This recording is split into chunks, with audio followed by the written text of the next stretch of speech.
Hello everyone.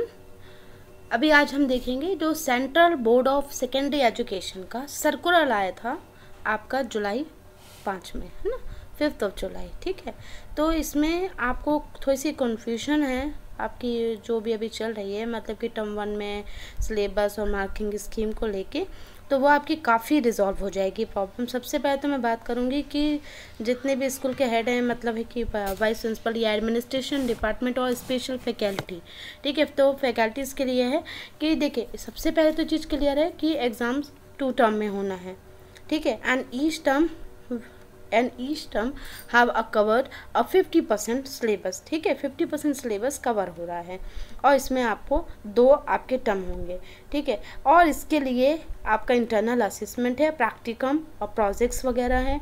ये आपका हर एक टर्म आपका 40-40 मार्क्स का है, ठीक है। और आपका जो असेसमेंट है, इंटरनल असेसमेंट, दोनों असेसमेंट मिला के 10 मार्क्स, मतलब 20, मतलब 40+10 मतलब है 100, ठीक है।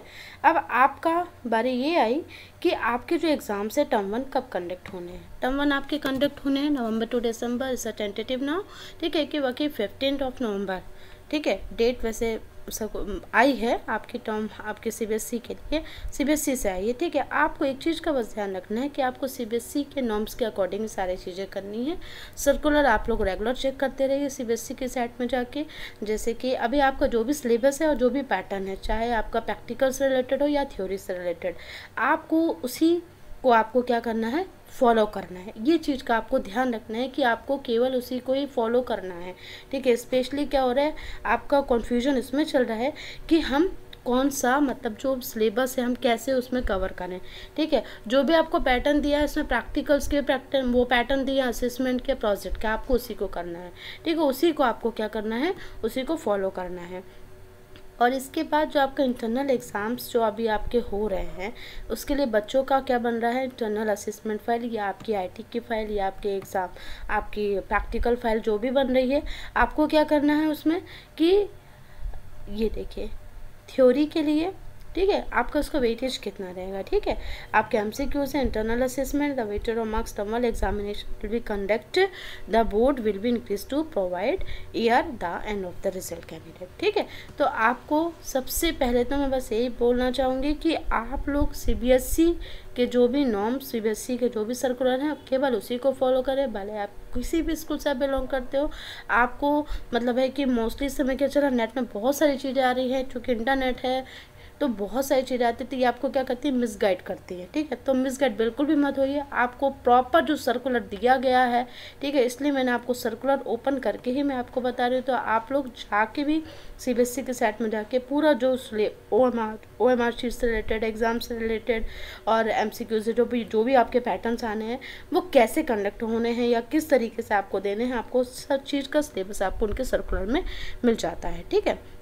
तो आप केवल इसी को फॉलो करें, ठीक है। अब आपके प्रैक्टिकल से, आपके प्रैक्टिकल में आप देख रहे होंगे कि आपको प्रैक्टिकल्स के जैसे आपके वाइवा के क्वेश्चन रहते हैं, ठीक है। वाइवा के क्वेश्चन के बाद फिर आपका क्या रहता है, ये देखिए मैं अभी आपको बता दे रही हूँ कि इसमें पोर्टफोलियो भी है, कि पोर्टफोलियो भी आपको बच्चों के लिए मतलब है कि जो बच्चों का, हर एक बच्चे का क्या होता है, 9th और 10th में आपको जो पोर्टफोलियो होता है वो हर साल नहीं बनता है, वो आपका 9th में बनता है, ठीक है। 9th में आपको बच्चे का पूरा पोर्टफोलियो और उसका प्रोजेक्ट वर्क कितना हुआ है, उसका नोटबुक का आपका कितना है, तो आपको क्या करना है, उसमें सबके इंडिविजुअली जो मार्क्स होते हैं आपको उसको ही डिज़ाइन करना है, ठीक है। आपके कितने आपके वो होंगे, पीरियोडिक स्किल्स कितने होंगे, उनके 3 पीरियोडिक स्किल्स होंगे आपके, कि पीरियोडिक टेस्ट जिसको PA1 PA2 PA3, ठीक है। पीरियोडिक असेसमेंट होंगे तो उसमें आपके टर्म 1 टर्म 2 के बीच होंगे। स्टूडेंट एनरिचमेंट के उसका सब्जेक्ट के जो उसके हर जो पर्टिकुलर सारे सब्जेक्ट्स रहे उसमें उसका क्या मार्किंग रही, उसका भी आपको हर पैटर्न दिया हुआ है। आप लोग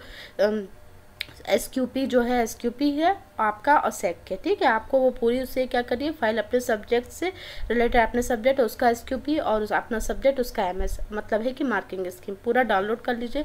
तो उसमें आपको सारी चीज़ें दिखाई देंगी। पोर्टफोलियो के बारे में बताया गया, हर एक बच्चे का पोर्टफोलियो बनना ज़रूरी है, ठीक है। Practical work, speaking and listening activities है, प्रोजेक्ट है, ये आपकी स्पेशली लैंग्वेज पर रिक्वायर्ड है, ठीक है। और उसके बाद सेल्फ असेसमेंट भी उसमें एक पार्ट है जो कि IT में कवर होता है, ठीक है। तो ये क्या आपको सारी चीज़ों के लिए करना है, आपको सबसे पहले अपने जो अभी बच्चे को एग्ज़ाम आने वाले हैं उनके लिए उनको रेडी करना है। कहीं कहीं काफ़ी स्कूल में एग्ज़ाम्स कंडक्ट हुए हैं, तो उन्होंने कैसे एग्ज़ाम्स कंडक्ट किए हैं कि उन्होंने एग्ज़ाम के लिए एक OMR शीट का भी अरेंजमेंट किया, जिससे कि बच्चों को आने वाले एग्ज़ाम के लिए वो अवेयर रहें।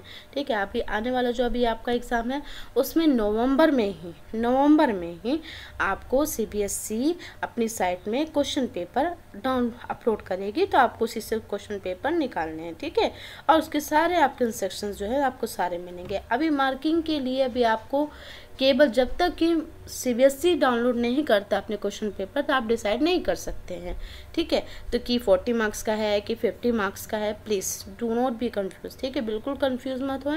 आपको केवल क्या करना है, केवल CBSE के नॉर्म्स के अकॉर्डिंग ही चलना है। तो पर्टिकुलर आप इसमें बने रहिए और इसको देखते रहिए, CBSE के साइट में जाके और डाउनलोड करते रहिए।